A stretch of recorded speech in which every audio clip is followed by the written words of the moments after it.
जय Bhim India में मैं शैला आप सभी का स्वागत करती हूँ। खबरों को विस्तार से जानेंगे ही, उसके पहले देखते हैं सुर्खियाँ।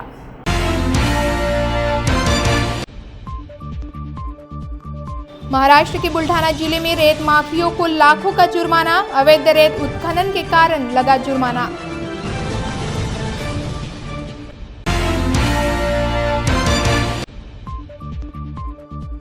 केंद्र और राज्य सरकार के खिलाफ बीआरएसपी का 27 जुलाई को मोर्चा, चंद्रपुर में जनता में जनजागृति के लिए सम्मेलन का आयोजन।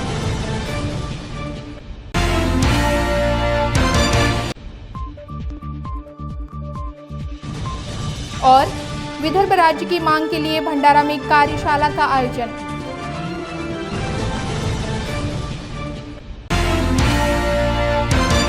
बढ़ते हैं खबरों की ओर। बुल्ढाना के सिंदखेड़ राजा तहसील के रेत घाटों पर रेत माफियों ने आतंक मचा रखा है।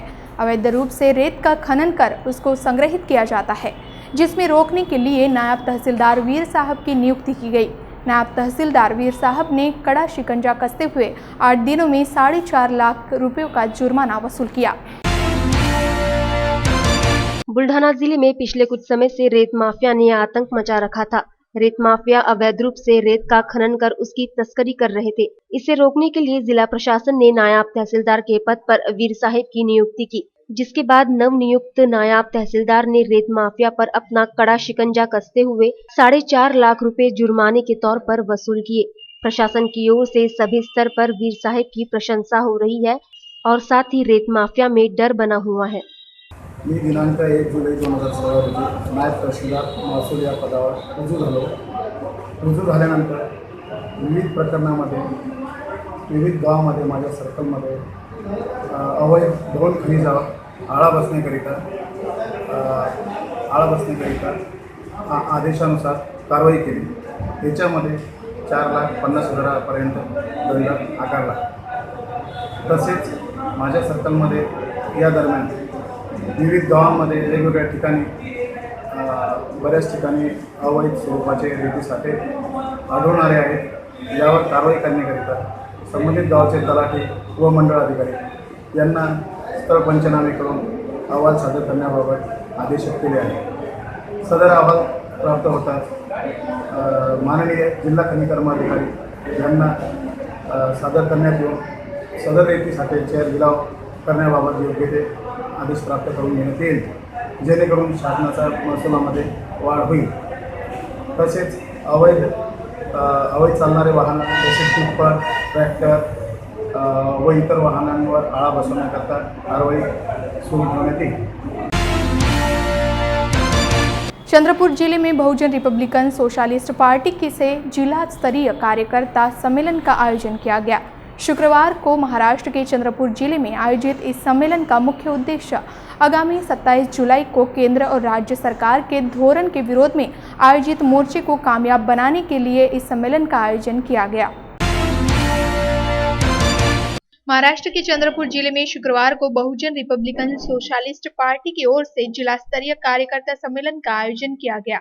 इस सम्मेलन का मुख्य उद्देश्य था कि आगामी 27 जुलाई को होने वाले मोर्चे को कामयाब करना। गौरतलब है कि केंद्र सरकार और राज्य सरकार के विरोध में जनता को जनजागरूक करने के लिए बीआरएसपी द्वारा भव्य विशाल मोर्चे का आयोजन किया जा रहा है, जिसकी जानकारी बीआरएसपी के संस्थापक अध्यक्ष डॉक्टर सुरेश माने ने दी। आज दिनांक 15 जुलाई को चंद्रपुर में बहुजन रिपब्लिकन सोशलिस्ट पार्टी की तरफ से आने वाले 27 जुलाई को जो बहुजन रिपब्लिकन सोशलिस्ट पार्टी का महाराष्ट्र की जनता की ज्वलंत समस्याओं के ऊपर और बहुजन विरोधी, राष्ट्र विरोधी केंद्र और राज्य सरकार की नीतियों के खिलाफ जो विशाल घनक मोर्चा का आयोजन किया है, उस मोर्चा को सफल बनाने हेतु और आगामी लोकल बॉडी चुनाव में बीआरएसपी का एक दमदार प्रदर्शन हो, इन दोनों मकसद के साथ आज चंद्रपुर में बीआरएसपी का एक जिला कार्यकर्ता मेलावा बड़ी भारी संख्या में आज संपन्न हुआ है। इस मोर्चा में हम लोगों ने खास करके कांग्रेस के बाद जो सत्तारूढ़ शिवसेना बीजेपी महाराष्ट्र की सरकार है या केंद्र में भारतीय जनता पार्टी की सरकार है, वो जो दोनों सरकारें हर मोर्चे के ऊपर फेल हो गई है,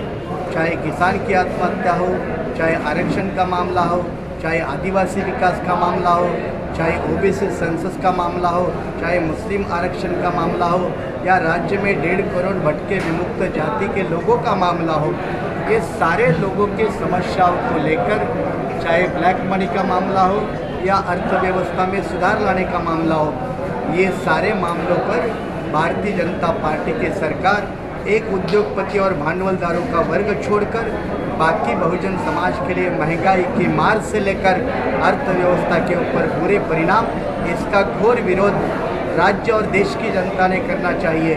महाराष्ट्र में बहुजन रिपब्लिकन सोशलिस्ट पार्टी की तरफ से इसके विरोध में 27 जुलाई को सुबह 11 बजे मुंबई में महाराष्ट्र विधानसभा अधिवेशन के सत्र के ऊपर लगभग 35 से 40 हज़ार लोगों का एक विशाल जुलूस, एक विशाल मोर्चा ये आयोजित किया है, जिसमें दूसरे कई संगठनों के नेता और कार्यकर्ता भी शामिल होने वाले हैं, जिसमें रिपब्लिकन पार्टी है, शिवराज्य पार्टी है, संभाजी ब्रिगेड है, आवामी विकास पार्टी है, धर्मराज्य पार्टी है। तो कई सारे संगठन इस मोर्चा के साथ हमें साथ देने वाले हैं।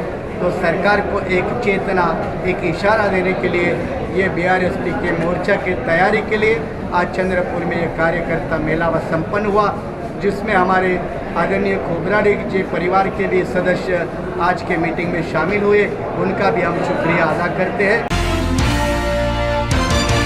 आने वाले चुनाव की पृष्ठभूमि को देखते हुए धर्माबाद नगरपालिका में सत्ताधारी राष्ट्रवादी पार्टी पर भाजपा के जिला उपाध्यक्ष रविंद्र पोतगंटीवार ने सुजल निर्मल योजना के अंतर्गत 3 करोड़ के भ्रष्टाचार का आरोप लगाया, जिस पर राष्ट्रवादी के नगराध्यक्ष विनायकराव कुलकर्णी ने पत्र परिषद आयोजित कर अपना पक्ष रखा और किसी भी प्रकार का भ्रष्टाचार नगर परिषद द्वारा नहीं किए जाने की बात की। आज सांगू शकतो, आपल्या सर्वांच्या आशीर्वादानं गेल्या वेळेस राष्ट्रवादी काँग्रेसला बहुमतानं आपण निवडून दिलात आणि निवडून दिल्याच्या नंतर आपल्या विश्वासपात्र झालेला आहे, जेणेकरून आज जे जसं शेतकऱ्यांची आधी सुगी फुगले घाल गेली सुगी मागले हाल, त्याप्रमाणे 6 महिन्यामध्ये निवडणुका डोळ्यासमोर ठेवून भाजपवाद्याला कसल्याही प्रकारचं विश्वास जनतेमध्ये संपादन न करायचं असल्यामुळं त्यांनी एक खोटे घाणेरडे आरोप आमच्या पुढे ठेवलेले आहेत। मी ठामपणे आपल्याला सांगू इच्छितो, सुजल निर्मल योजना ही महाराष्ट्र शासनानं मंजुरी दिलेली आहे। त्या योजनेमध्ये 4,55,62,00,000 रुपयाची मंजुरी दिल्याच्या नंतर फक्त आम्ही जे आहे आज जे आपण पाणी पुरवठा करत आहोत ते सुजल निर्मल करूनच पाणी पुरवठा गेल्या 3 महिन्यापासून उन्हाळ्यामध्ये जनतेला दिलेला आहे।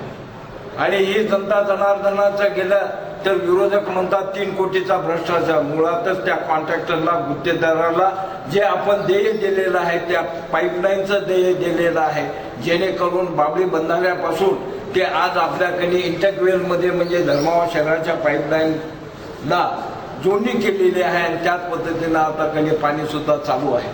जसे कैलासवासी बाबा पाटील बंडाळीकरांच्या काळामध्ये इरेगाव पंप हाऊसची योजना या धर्माबाद शहराकडे कार्यरत राहिली, आतापर्यंत त्याच योजनेचं पाणी पुरवठा आपल्याला झाला। परंतु सुजल निर्मल योजना ही बाबळी बंधाऱ्यामध्ये पाणी साठवण झाल्याच्या नंतर या शहराला कधी त्याचा भाग म्हणून ही योजना कार्यरत करायचं काम या धर्माबाद नगरपालिकेच्या सर्व सन्माननीय सदस्य यांनी केलेलं आहे। यासाठी पैसे आपण धर्माबाद शहराला 1,28,00,000 रुपये मंजूर झाले, त्यामध्ये कधी 2100 लोकांना आपण याचा पहिला हप्ता दिलेला आहे आणि महाराष्ट्र शासन आणि केंद्र शासनाकडून जेवढा पैसा लवकर प्राप्त होईल त्यासाठी मी प्रयत्न करत आहे। बाकीच्याही 1300 लोकांना पहिला हप्ता मिळण्याचं कार्य करू आणि ज्यांनी शौचालय बांधलेले आहे शहरामध्ये त्याचं कधी आपण फोटो घेऊन अपलोड करून मुंबईला पाठवून लगेच आपल्याला ते सुद्धा पैसा आपण शासन दरबारी घेऊन या योजनेचा लाभ जास्तीत जास्त लोकांनी घ्यावा। आमचं सर्व राष्ट्रवादीचे लोक, आमचे नेते बापूसाहेब गोरठेकर, अजित पवार यांच्या नेतृत्वाखाली राहिल्यामुळं आम्ही कसल्याही प्रकारच्या भ्रष्टाचाराला नाही, आपल्या कोणत्याही चौकशीला आम्ही समोर राहण्याची तयारी आमची आहे। भंडारा में पृथक विदर्भ राज्य की जन जागृति के लिए विदर्भवादी नेताओं द्वारा एक दिवसीय कार्यशाला का आयोजन किया गया। इस दौरान विदर्भवादी नेता वामनराव चटप, श्रीनिवास कांदेवाले, अभिवक्ता नंदा पराते के अलावा अन्य विदर्भवादी नेताओं ने विदर्भ राज्य पर उपस्थितों का मार्गदर्शन किया। महाराष्ट्र के भंडारा जिले में विदर्भवादी नेताओं द्वारा विदर्भ राज्य निर्मिति के लिए एक दिवसीय कार्यशाला का आयोजन किया गया। इस कार्यशाला के दौरान विदर्भवादी नेताओं ने उपस्थितों का मार्गदर्शन किया। गौरतलब है कि पृथक राज्य विदर्भ के लिए विदर्भवादी नेताओं ने अब गांव-गांव जाकर जनता को जागरूक करने का मन बना लिया है, जिसकी जानकारी विदर्भवादी नेता वामनराव चटप ने लॉर्ड बुद्धा टीवी को दी। विदर्भ मिलाएंगे ये साल, ऐसा डिक्लेरेशन किया है। उसका एक हिस्सा ही हमारा जिला में जाकर ये आंदोलन चेताने का, लोगों को प्रशिक्षित बनाने का, इस पर जन जागरण जुटाने का कार्यक्रम चल रहा है। जनमत जुटाने का भी कार्यक्रम चल रहा है। तो इस सिलसिले में हम भंडारा आए और हम ये चाहते हैं कि भाई जब हम जिस अपेक्षा से गए थे 60 साल में कि भाई हमको 23% सर्विसेज मिलेगी, 23% डेवलपमेंट के लिए फंड्स मिलेंगे, 23% हमारे बच्चों को एक्सपर्ट एजुकेशन के लिए एडमिशन मिलेगी, 23% हमको विदर्भ के आदमी को मंत्री मिलेंगे, 23% हमको विदर्भ से जजेस मिलेंगे। ये कुछ हुआ नहीं। और यही नहीं तो 60 साल में ये इरिगेशन का बैकलॉग 60,000 करोड़ पर गया है। इस कार्यशाला में महिलाएं भी बड़ी संख्या में उपस्थित रही, जहां अधिवक्ता नंदा पराते ने महिलाओं को मार्गदर्शन करते हुए विदर्भ के विकास के लिए विदर्भ राज्य की आवश्यकता जताई। लक्षात ठेवा, महात्मा ज्योतिबा फुले यांनी म्हटलं आहे की निसर्गाच्या नियमानुसार सृष्टी निर्मितीची भूमिका ही स्त्रीच्या वाटेला आली, म्हणून ही स्त्री पुरुषापेक्षा श्रेष्ठ आहे। पण आमच्या पुरुष प्रधान देशामध्ये हे मान्य करायला आजही देश स्वातंत्र्य होऊन 60 वर्ष झाली। संविधान बाबासाहेबांनी लिहिलं, त्याच्यामध्ये पूर्ण अधिकार महिलांना दिले, तरी या देशामध्ये महिलांना आजही अधिकार नाही। मला फक्त पुरुषांना एवढंच म्हणायचं आहे की महिलेला तुम्ही जर हातही दिला तर त्या आपल्या डोक्यावरच्या पदर कमरीला खोसून या आंदोलनात आमच्या खांद्याला खांदा लावल्याशिवाय राहणार नाही। फक्त एका बापाचा हात, एका भावाचा हात, नवऱ्याचा हात किंवा आणखी कोणी मित्राचा हात जर तुम्ही तिला साथ दिली तर ती आंदोलनामध्ये आल्याशिवाय राहत नाही। पण तुम्ही जर तिला मागे ठेवलं तर तिला कधीच समजणार नाही की विदर्भ काय आहे। विदर्भामध्ये आल्यावर विदर्भ जर आम्हाला मिळाला तर काय आमचे फायदे आहेत, काय न, आणि महाराष्ट्रामध्ये राहून काय नुकसान आहे, हे जोपर्यंत तुम्ही तिला सांगणार नाही, जोपर्यंत ती बाहेर येऊन ऐकणार नाही, तोपर्यंत तिच्या साथ तुम्हाला मिळणार नाही, तिलाही बाहेर याच्या साथ मिळणार नाही।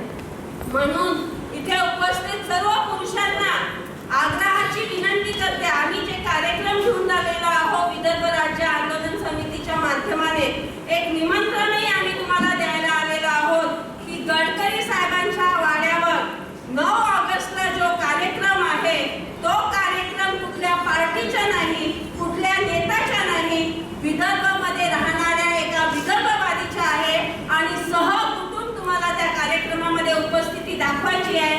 जितके लोक आम्ही त्या कार्यक्रमामध्ये दाखवू तितका त्या आंदोलनाला यश मिळेल। राज्य सरकार द्वारा गरीब जनता के लिए राशन अनाज मुहैया कराया जाता है, मगर यही अनाज को लेकर बुल्ढाना में भ्रष्टाचार होने का मामला सामने आया है। सूचना के अधिकार के तहत यह पूरा मामला सामने आया है। बुल्ढाना जिले के लोनार तहसील अंतर्गत आने वाले टिटवी यहाँ के फुलाजी माउली महिला बचत गट के पास सरकार द्वारा दिए जाने वाला राशन बेचने का अधिकार है, मगर यही राशन बचत गट की महिलाएं बाजारों में दुगने दामों में बेच रही थी, जिसके बाद सूचना अधिकार के तहत पिछले 3 सालों का कामकाज का लेखा जोखा मांगा गया। तब पता चला कि बचत गट ने तय की गई मर्यादा से ज्यादा का अनाज लेकर उसकी कालाबाजारी की है। इस बात का खुलासा हुआ, जिसके बाद इस भ्रष्टाचार की जांच कर जल्द से जल्द बचत गट का लाइसेंस रद्द करने की मांग आम लोगों की तरफ से हो रही है।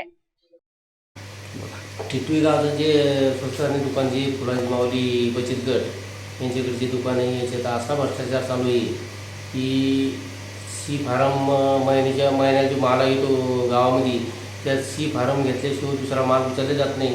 पण याच्यात असं झालं की शासकीय कर्मचारी आणि स्वस्त धान्य दुकानदार यांच्या संगणमताने महिन्यात जो माल उचलायचा ते त्याच्यापेक्षा म्हणजे जास्तीचा माल दर महिन्याला उचलून ते याच्या संगणमताने दोघंजण भ्रष्टाचार करतात.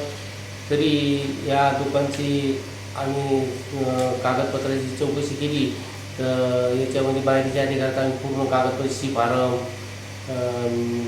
आपल्या याच्या चलावण पावती हे जे काढले याचा कुठंच काही मेळ बसून नाही राहिला.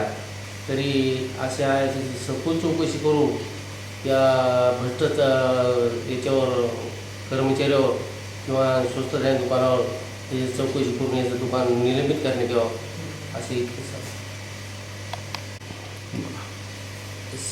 शासनाचे जे आता दर महिन्याला जो 21 क्विंटल गहू भेटतात यांनी 42 क्विंटल गहू उचलली आणि याच्यात भ्रष्टाचार करून यांनी शासनाची फसवणूक केली.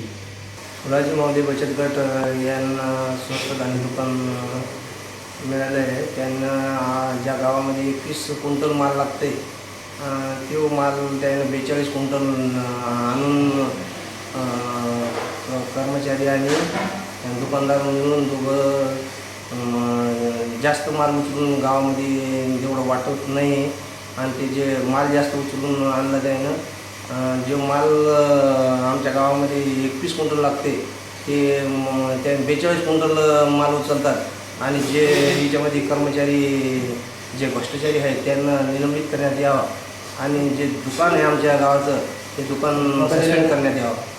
जे आमच्या गावाचे स्वस्त धान्य दुकानदार आहेत ते जे माल जे 21 क्विंटल आमच्या गावाला लागते त्याच्यापेक्षा 42 क्विंटल माल आणतात, ते काळ्या बाजारात विकतात. ते जे त्याच्यात कर्मचारी आणि दुकानदार हे दोघं जे संघटनेनं हे जे कर्मचारी आहेत त्यांना त्याच्यावर कारवाई व्हायला पाहिजे. जे आमचं दुकान आहे ते सस्पेंड करण्यात यावं.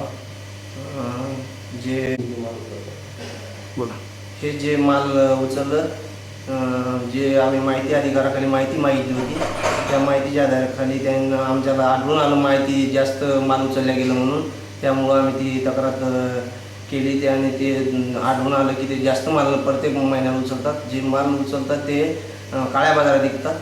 ते जे दोन्ही दुकानदार आणि कर्मचारी असून दोन संगणमतानं हे काळ्या बाजारात विकतात. जे दुकानदार आहे त्याचे दुकान सस्पेंड करण्यात यावं आणि जे कर्मचारी आहेत त्याला योग्य ते कारवाई करण्यात यावं. आमच्या गावात जे स्वस्त धान्याचं दुकान आहे त्या गावात जेवढा लागतो माल त्याच्या व्यतिरिक्त जास्त माल उचलला जातो. जे अधिकारी आणि कंट्रोल राशन दुकानदार याच्या संगणमताने जो माल उचलला जातो जास्त तो काळ्या बाजारात विकला जातो आणि याच्या संगणमताने जो माल इथं गावात येतो एवढा शिल्लक आलेला माल जो गावात वाटला जात नाही तो काळ्या बाजारात विकला जातो. त्याच्यामुळे स्वस्त धान्याचं दुकानचा परवाना रद्द करण्यात यावा आणि जे अधिकारी भ्रष्ट अधिकारी यांच्यावर निलंबनाची कारवाई करण्यात येईल. आणि आम्ही जी अशी माहिती आम्हाला भेटली ती माहितीच्या अधिकारात आम्ही सगळे कागदपत्र काढले, सी फॉर्म काढले, चलन पावत्या, लोकसंख्या युनिट, परमिट हे सगळे कागदपत्र काढल्यानंतर आम्हाला माहिती भेटली. त्याच्यानंतरच ही तक्रार केली. मुंबई के दादर स्थित अंबेडकर भवन गिराए जाने के विरोध में रिपब्लिकन सेना, भारी बहुजन महासंघ और विभिन्न अंबेडकरी संगठनों ने मिलकर भंडारा के जिलाधिकारी कार्यालय के सामने महाधरना आंदोलन किया और रत्नाकर गायकवाड़ को गिरफ्तार करने की मांग की। डॉक्टर बाबा साहेब अम्बेडकर ने मुंबई के अंबेडकर भवन से अपने राजनीतिक आंदोलन की शुरुआत की थी। अंबेडकर भवन को बाबा साहब के प्रेरणा और संघर्ष के तौर पर जाना जाता था, लेकिन 25 जून को एक षड्यंत्र के तहत इसे गिरा दिया गया। इस घटना का पूरे देश में निषेध जारी है। 20 दिन से भी ज़्यादा वक्त गुजर चुका है। अम्बेडकरी जनता प्रशासन से न्याय की उम्मीद कर रही है। बावजूद इसके इस घटना के जिम्मेदार माने जाने वाले रत्नाकर गायकवाड़ पर कोई कार्रवाई नहीं की गई। जिसका विरोध करते हुए भंडारा के जिलाधिकारी कार्यालय के सामने विभिन्न संगठनों द्वारा महाधरना आंदोलन किया गया। आपण जे राज्य सर्वधर्मीय चालवत आहे त्या राज्याला कुठेतरी तडा पडावा म्हणून RSSची जी लोक आहेत ते हेतुपुरस्सर याला खत पाणी देत आहेत आणि मला असं वाटते या ठिकाणी हे जे कृत्य घडलं त्याच्या मागं RSSचा सुद्धा हात असायला पाहिजे। मित्रहो, ही साधी गोष्ट नाही। ज्या बाबासाहेबांनी आम्हाला दिशा दिली, ज्यांनी आम्हाला जीवन दिलं, ज्यांनी आम्हाला मनुवादापासून कसं दूर जाता येईल ते शिकवलं, कारण की आपल्याला कल्पना असेल आपण जे शिकार झालो ते मनुवादाचे शिकार झालो आणि तो मनुवाद अजून काही तुमच्या आमच्यापासून गेलेला आहे। तो मनुवाद हे RSSचे लोक अजून जोपासत आहेत आणि म्हणून अशा लोकांचा आपण निषेध करायला पाहिजे। निषेध नको तर आपण त्याला जे गुन्हे त्याच्यावर लादलेले आहेत ते एक असे गुन्हे पाहिजेत की ज्याच्यामुळे त्याला जमानत सुद्धा नको मिळायला पाहिजेत आणि म्हणून तुम्ही आम्ही सर्वांनी या ठिकाणी जे आपण एकत्र आलो, जो एक धरणा आंदोलनाचा कार्यक्रम या ठिकाणी आज आपण देत आहोत, अत्यंत शांततेने आपण या ठिकाणी बसलेलो आहोत। याचा अर्थ असा नाही की ही जी लोक बाबासाहेबांना मानणारी आहेत, तुम्ही आम्ही जे सर्व लोक बाबासाहेबांचे पाठीशी आहोत असं असताना हे जे कृत्य घडलं भविष्यामध्ये जर समजून जा ज्यांनी हे असं घोर कृत्य केलं आहे त्या लोकांचा निषेध करून मी शासनाला विनंती करतो, शासनाने त्या माणसाला ताबडतोब अटक करायला पाहिजे। अटक करून त्याला बेड्या घालून रस्त्याने फिरवायला पाहिजेत, जेणेकरून लोकांच्या मनात एक दहशत निर्माण होईल की बाबासाहेबांच्या स्मृतीला हात लावणारा हा माणूस, घोर असं अघोरी कृत्य करणारा माणूस आपल्या या देशामध्ये नको, त्याला एक अद्दल घडवायला पाहिजे आणि अशा माणसाचा तुम्ही आम्ही सर्वांनी निषेध करून आपण जे 19 तारखेपर्यंत त्याला अटक करण्याचे जे आव्हान केलेलं आहे त्या आव्हानानंतर आपल्याला जेव्हा काही आमची जो आवश्यकता पडेल तेव्हा आम्ही आपल्यासोबत बसू। आपल्या या सर्व गोष्टीला आमचा पाठिंबा राहील, कारण की जे कृत्य घडलं ते वाईटच कृत्य आणि वाईट कृत्याला कोणी होकार देणार नाही, कोणी सपोर्ट करणार नाही आणि म्हणून आजच्या या आपल्या या आंदोलनाला आपल्या या कारवाईला मी सर्वतोपरी माझ्यातर्फे काँग्रेसतर्फे आणि आमचं जे एक आम्ही नवीन विदर्भ राज्य आंदोलनच्या माध्यमातून आम्ही जे कृती करतो आहे त्या सर्वांतर्फे मी आपल्याला पाठिंबा व्यक्त करतो आणि आम्ही आमचे सर्व लोक आपल्या पाठीशी उभं राहील। आपण कोणतेही जरी आंदोलन केले ते आंदोलनात आम्ही सहभागी होऊ असं मी आजच्या प्रसंगी आपल्याला आश्वासन देतो आणि हे जे कृत्य घडलं त्याचा पुनश्च निषेध करतो आणि रत्नाकर गायकवाडाला ताबडतोब अटक व्हायला पाहिजे अशी शासनाला विनंती करतो। जय हिंद, जय विदर्भ। गौरतलब रहे कि इस निंदनीय घटना का पूरे देश में निषेध किया जा रहा है। वही इस घटना से लाखों अम्बेडकरी जनता की भावनाएं भी आहत हुई है। महिला धडक मोर्चा केला पाहिजे आणि माझ्या महिलांच्या वतीने माझ्या महिलांना सुद्धा मी असं आवाहन करत आहो की प्रत्येक महिलेने पेटून उठून आपापल्या घरून निघालेलं पाहिजे। तर मी बाबासाहेबांना वंदन करून आणि विश्व शांतीच्या दूताची ही एक बौद्ध जनतेला शांतीचा दूत समजून शांततेच्या प्रतीक म्हणून इथं बसलेला हा समाज आणि शांततेच्या पद्धतीने हा इथं धरणे आंदोलनचा मोर्चा इथे साजरा होत आहे। तर त्या मोर्चामध्ये प्रत्येक पक्षाने येऊन इथं आपापली भूमिका मांडावी आणि प्रत्येक पक्षाने आपापला इथं सहभाग दाखवावा, कारण की रत्नाकर गायकवाड हा एक आमच्या समाजाचा व्यक्ती आमच्यावरच सापासारखा उलटून चावायला उठलेला आहे। तर हे कुठंतरी पक्षाचीच भूमिका आहे असं तरी मला वाटत आहे आणि या पक्षाच्या भूमिकेतून जे कोणी ऐकत असतील त्याने प्रत्येक पक्षाने इथं येऊन आपापली भूमिका वठवली पाहिजे आणि वठवून त्यांनी आम्हाला मार्गदर्शन केलं पाहिजे की ज्या बुद्धभूषण प्रिंटिंग प्रेस आमचं होतं ते बाबासाहेबांनी पहिल्यांदा स्वतःचं प्रिंटिंग प्रेस आपल्या स्वतःच्या कमाईतून तयार केलेलं होतं। स्वतःची त्यांची कमाई आज तिथे नष्ट करण्यात आली। बाबासाहेबांच्या एक एक शब्दामध्ये एक एक लिखाणामध्ये आमचा दलित समाज बसलेला आहे। तर त्या दलित समाजाला माझं आव्हान आहे की प्रत्येक दलित समाजांनी उठून या मोर्चामध्ये सहभागी व्हावा आणि हे 2 शब्द इथं सांगते. महाराष्ट्र के वर्धा जिले में महाराष्ट्र जिला परिषद लिपिक वर्गीय संगठन की ओर से कर्मचारियों की विविध मांगों के लिए शुक्रवार से कर्मचारियों द्वारा लेखनी बंद आंदोलन किया गया, जिसके कारण पूरा कामकाज ठप रहा। महाराष्ट्र के जिला परिषद के लिपिक वर्गीय संगठन की ओर से वर्धा जिले में काम बंद आंदोलन किया गया। गौरतलब रहे कि संगठन की ओर से 3 मई 2013 को जो मुंबई में आंदोलन किया गया था, उसमें इन लिपिक कर्मचारियों को उनकी मांगे पूरी होने का आश्वासन दिया गया था, लेकिन 2 महीने गुजर जाने के बाद भी इन लिपिक कर्मचारियों की मांगे पूरी नहीं हो सकी, जिसके कारण वर्धा में लिपिक कर्मचारियों ने लेखनी बंद आंदोलन पुकारा, जिसके कारण पूरा दिन कामकाज प्रभावित रहा। याच्यामध्ये 100% कर्मचारी आहे, परंतु महाराष्ट्रातील सर्व कर्मचारी जिल्हा परिषद लिपिक वर्गीय संघटनेचे सर्वच कर्मचारी वर्धा जिल्ह्यातूनच नव्हे तर महाराष्ट्रातून 100% कर्मचारी लिपिक वर्गीय हे यात सहभागी आहेत। यामध्ये 3 मेला आझाद मैदानावरती आम्ही उपोषण केलं आहे आणि त्यामध्ये माननीय केसरकर साहेब राज्यमंत्री ग्रामविकास यांनी त्या ठिकाणी येऊन प्रत्यक्ष आम्हाला आश्वासन दिलं की ह्या ज्या 1 ते 9 मागण्या आहेत त्या मागण्यासंदर्भात मी तुमची बैठक घेऊन त्या मागण्या सोडवण्याचा एक ठोस असं आश्वासन दिलं, परंतु शासन स्तरावरून अजूनपर्यंत कुठलीही कारवाई झाली नसल्यामुळे नाईलाजाने आम्हाला लेखनी बंद आंदोलन हे आता पुकारावं लागलं। तशा आम्ही राज्य कारकारिणीमध्ये ठरवणार आहोत, मात्र हे उपोषण आमरण आहे। हे उपोषण लेखनी बंद उपोषण जोपर्यंत शासन बोलवत नाही तोपर्यंत बेमुदत असं आहे। महाराष्ट्र कास्ट ट्राइब कर्मचारी कल्याण महासंघ मराठवाड़ा विभाग की ओर से डॉक्टर अंबेडकर शतकोत्तर जयंती अवसर पर मराठवाड़ा विभागीय अधिवेशन का आयोजन किया गया था।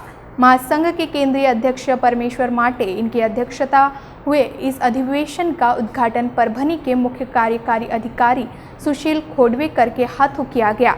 इस दौरान कास्ट ट्राइब कर्मचारियों को न्याय देने की बात की गई। डॉक्टर बाबा साहब आम्बेडकर की शतकोत्तर जयंती पर आयोजित इस अधिवेशन में SC, ST और NT कर्मचारियों को न्याय देने और उनके अधिकारों के संरक्षण पर मान्यवरों ने विचार रखे। इस दौरान विधान भवन महाराष्ट्र राज्य के उप सचिव Vilas Athawale, advocate HD Suryavanshi, doctor Gajanan Patil मौजूद थे। इस अधिवेशन में सेवानिवृत्त कर्मचारी और कास्ट ट्राइब के जिलाध्यक्ष KH वने इनका मान्यवरों के हाथों सत्कार किया गया। नहीं, हमारा विषय यही है कि बाबा साहब आम्बेडकर ने जो हमें घटना दत्त अधिकार दिया है, SC, ST, OBC, VJ, NT जो कर्मचारी है और जो सामाजिक घटक है, इनका उत्कर्ष कैसे करने का, इसके लिए हमारी यह संगठन स्थापन हुई है। प्रशासन और खाजगी डिपार्टमेंट अगर देखा जाए तो वहाँ पे अनुशेष के बारे में बहुत सारे प्रॉब्लम्स है। अनुसूचित जाति जो बाबा साहब ने घटना में अधिकार दिए हैं तो उसका उल्लंघन हो रहा है। उल्लंघन होते हुए हम ये देख नहीं सकते, तो हमारी संगठन ये काम करती है कि जहाँ जहाँ मागास वर्गीय लोगों पर, कर्मचारियों पर अन्याय होता है तो उन न्याय के प्रति निवेदन देकर अपना शिष्टमंडल ले जाकर उनसे अपना हक दिलाने का यही हमारा कास्ट ट्राइब महासंघ का ये मुख्य उद्देश्य है। आज के अधिवेशन में कौन से ठराव पारित होने वाले हैं? आज के अधिवेशन में हमारा ये ठराव पारित होने वाला है कि हमारे कास्ट ट्राइब महासंघ को घटना दत्त अधिकार देने के लिए हम प्रशासन को लेटर भी लिख चुके हैं। हमारी कास्ट ट्राइब महासंघ ये 1974 से स्थापन हुई है और आज तक ये कार्यरत है। उसमें हमने अपना अहवाल 3-4 साल का लेखा जोखा भी भेजा है। हमारे संगठन ने पैन कार्ड निकाला है और वो सभी बातें हमने प्रशासन को लिख दी है। हमारा यही उद्देश्य है कि प्रशासन हमारे कर्मचारियों के ऊपर अन्याय करता है तो वो अन्याय के प्रति हम उनसे लड़ना, यही हमारा कास्ट ट्राइब का मुख्य उद्देश्य है। और कौन कौन सी योजनाएं आपके अधिवेशन के माध्यम से? अधिवेशन के माध्यम से तो हमारी बहुत सारी योजनाएं हैं। एक सामाजिक हेतु हमारे सामने है कि जो गरीब बच्चे होते हैं देहात के वगैरह, तो उनको कैसे सहकार्य करें। जो शिक्षण ले नहीं सकते हैं तो उनको कुछ वस्तुएं देकर उनकी शिक्षण प्रणाली में उनका कैसा लेकर आए। जो बाबा साहब ने शिक्षण प्रणाली एक उच्च शिक्षण प्रणाली बनाई थी, तो वो शिक्षण प्रणाली का आदर्श लेते हुए हम वो बच्चों को कैसे पढ़ाएं, उनको साहित्य देने का, किताबें हो या बैग हो या कुछ रकम उनको देकर उनको पढ़ाने का। वाशिम में पुलिस कार्य प्रणाली पर सवाल उठ खड़ा है कि शहर में पुलिस अधिकारी कार्यरत है या नहीं। इसका अंदाज़ा इसी बात से लगाया जा सकता है कि एक ही दिन में चोरों ने 4 ज्वेलर्स की दुकान पर हाथ साफ कर लाखों के गहने लेकर रफू चक्कर हो गए। वाशिम पुलिस की कार्यप्रणाली पर सवाल खड़े होने वाला मामला सामने आया है, जहां पर चोरों ने एक नहीं, 2 नहीं बल्कि 4 ज्वेलर्स की दुकानों पर हाथ साफ कर लाखों के गहने चुरा लिए। शहर के शेलू बाजार स्थित इन 4 दुकानों में चोरी की खबर आग की तरह पूरे शहर में फैल गई। साथ ही इस घटना की वजह से ज्वेलर्स के मालिकों में भी भय का वातावरण व्याप्त है। कल रात कुछ अज्ञात चोरों ने शेलू बाजार के मेन रोड पर स्थित 3 सोने चांदी के दुकानों से लाखों रुपए का माल पर हाथ साफ किया है जी, जिसमें पुलिस ने घटनास्थल पर पहुंचकर पंचनामा किया है और पुलिस प्रक्रिया शुरू है। इससे पूर्व भी वाशिम और मालेगांव में ऐसी चोरियों की घटनाओं को अंजाम दिया गया है।